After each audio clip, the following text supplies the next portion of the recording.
third card we have here. Let's open up the instructions and I'll show you how it is first designed. So here's what it looks like. White base, these really pretty leaves here. This is what I've done with toffee cardstock in the background. It's the only difference, and I did the arrow a little bit different. All right, and then this last one, again, I used the copper paper, and everything else is the same. So let's go ahead and quickly make that card. Oh, and I'm going to show you a trick here, because when I was cutting, I made a mistake and I cut my paper too small. So this is supposed to be a full piece here, but as you can see, it doesn't need to be a full piece. So what I did was I had enough scraps so that I could make the long side work. How come this isn't exactly the same? It's very close. All right, cutting error. Okay, so you can see this. So what I'm going to do here is I'm just going to add it on the top and bottom.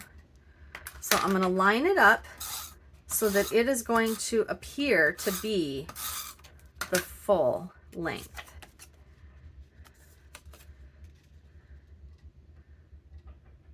So I've got it at the same distance from all the corners.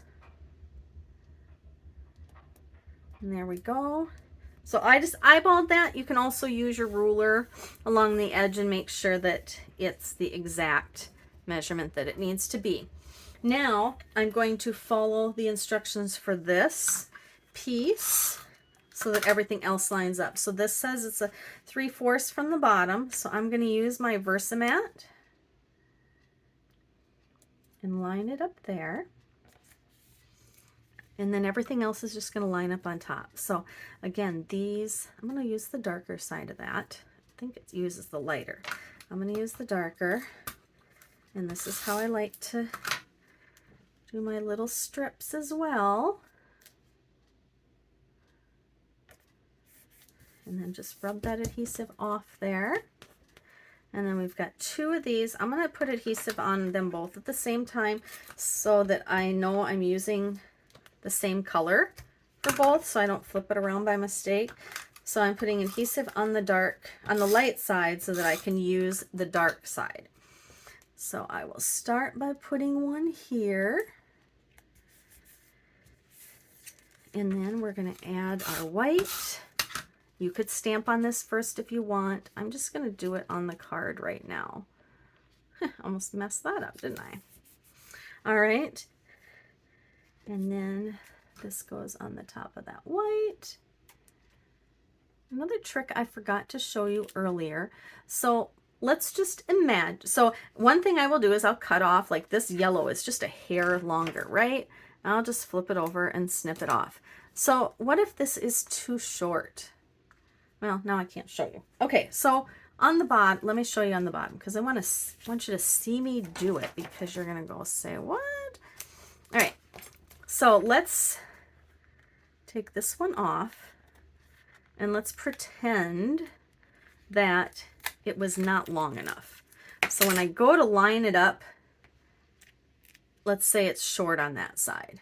Well, because of the card design, you can see that there's leaves that go over that section right there. So what I would do, and I've done this on some cards earlier, I'm just gonna rip it. You can snip it, but you know, this is just easier.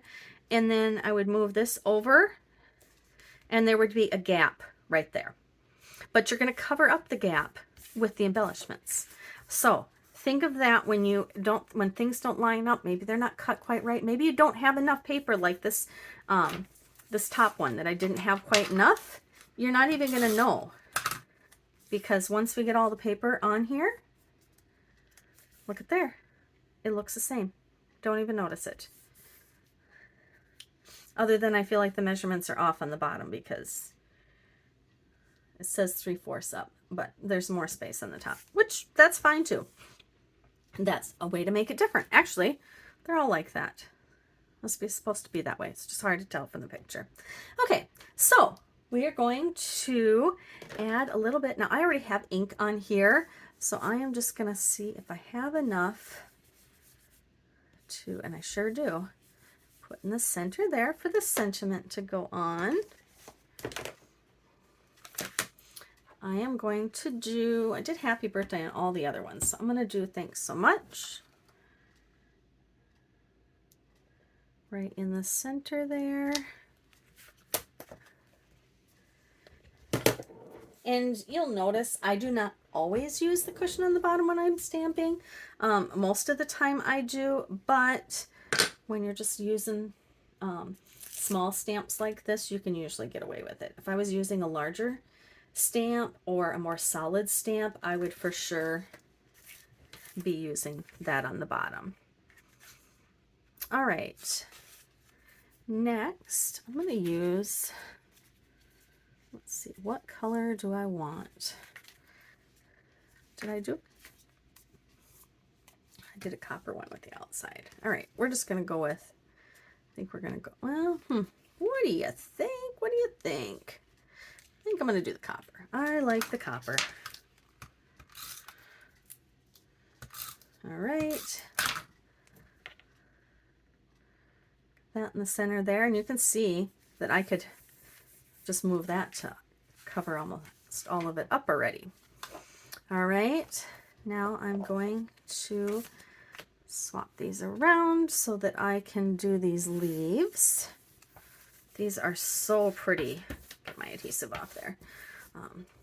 So much fun to do, I think, these leaves. So we're going to start with the yellow again.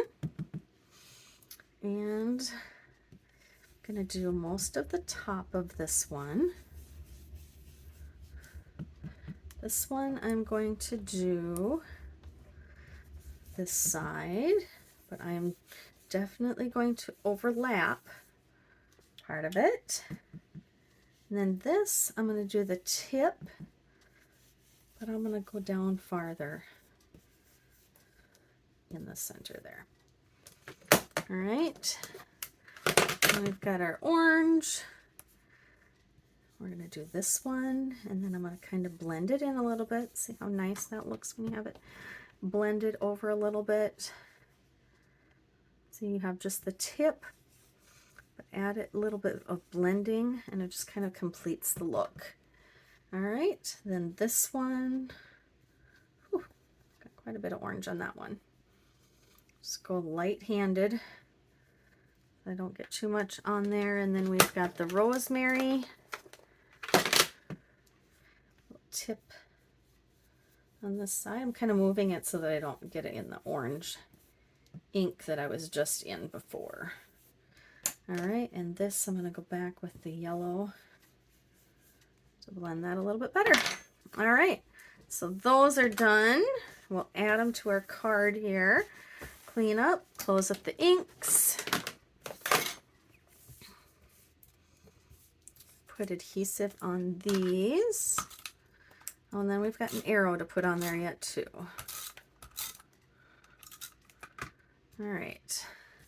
So this one, I'm going to start with this one because I feel like that has the most placement of where I want it to go.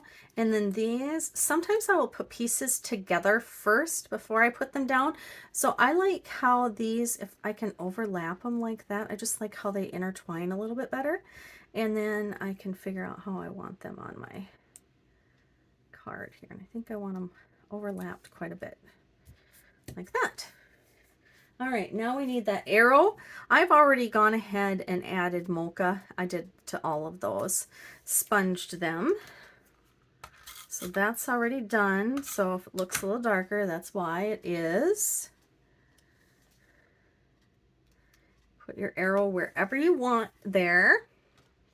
And then we're going to add the white gel pen. And then we are done with our last one.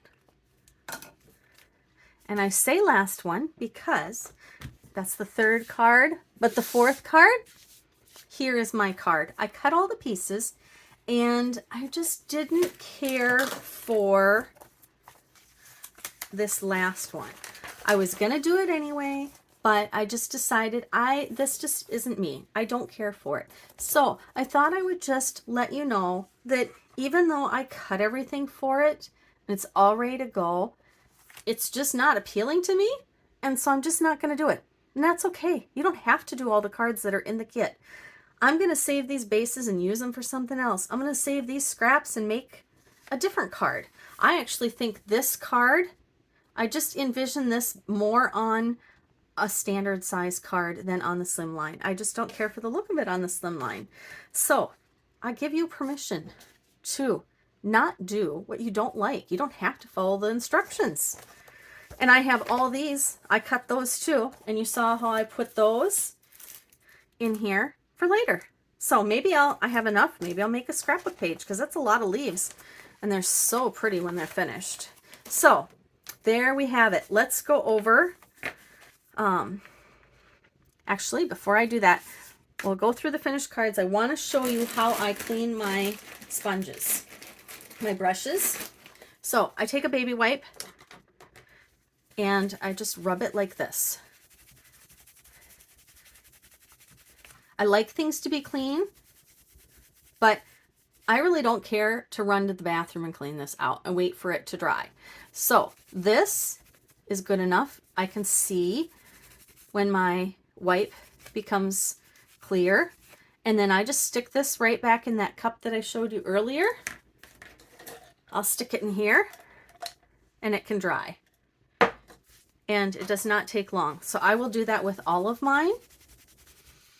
And just rub it back and forth until it comes clean. I kind of stick my fingers down there a little bit. And you can rub it pretty hard. Like I have, these are the most wonderful brushes ever. When you get them, I guarantee you're going to like sit and play with them like this because they're just so fun. But this really does get most of the ink out. You can try it on a piece of scratch paper and odds are you won't have any ink left in there. But because they stain, I can see what color they are, and then I'll just kind of stick with the same color family when I use it next time. So like this one will be used for greens in the future, just in case there is any that comes out, but I've been using them for a while like this and I don't have that problem. So I really like that easy way of cleaning because I have my baby wipes handy, and quick and easy is what I like. So let's review what we got done today. All these cards. So we've got this one was originally this card. You can add copper paper like those, or you can add the rosemary color in the background, change up the sentiment, and everything else is the same. Then we've got this one that we did with the ombre. We did thanks so much. We did happy birthday with the copper. And we did another happy birthday with copper and the rosemary background. So they're all very similar, yet they're each unique. And then last we've got this one. Let's see which one was, I think this was the original. And then we've got the copper, we've got the toffee background, and then we've got, this is the white background, but with the copper and the thanks so much. So there you have it, renovated cards. So think of your kits as bases, as the foundation for your projects, and go ahead and renovate them to create your own. Thank you for joining me and have a great day. See you next time.